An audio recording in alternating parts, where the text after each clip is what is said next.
And maybe I'll start with tech and then talk about my role because Yeah. it might provide a little bit more context. But Tech Systems, we are a full stack technology and talent services company.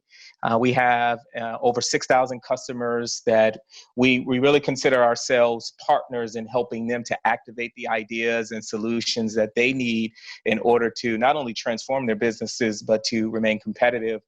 And so being a partner in transformation for us, that means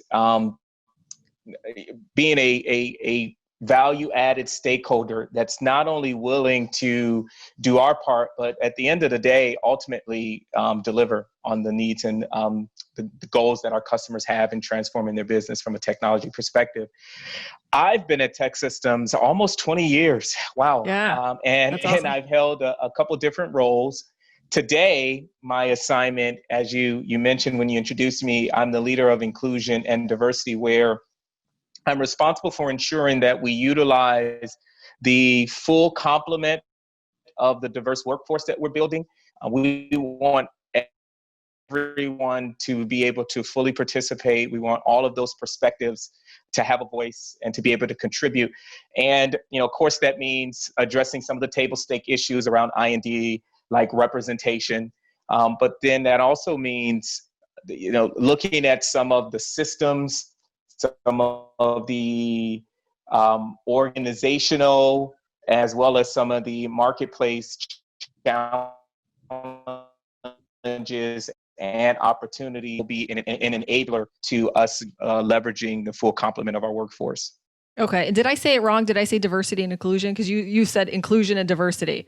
I And if did, yeah. yeah, and you've got an opinion about that, if I recall. So I do have an opinion yeah. about that. So yes, So sorry, number one. I didn't mean to. that's okay. That's Yeah. okay. Yeah. So for when I took over leadership of our diversity efforts, I was very intentional about swapping the inclusion first and the diversity second, because what I found is that a lot of organizations have made some progress on hiring a diverse workforce. But if your organization becomes a revolving door, it doesn't matter how diverse the workforce is if you can't keep them. And it doesn't matter how diverse the workforce is if you don't know how to actually gain access to the diverse ideas, perspective, and experiences that they bring in order to be a better organization. And so while it was a subtle change on paper, it was a massive change in focus. And so we put a tremendous amount of focus on that we built a workforce that people, when they walk in, they can contribute from day one, their voice is heard, and that we remove systems that prevent that, along with still, of course, focusing on building a diverse workforce.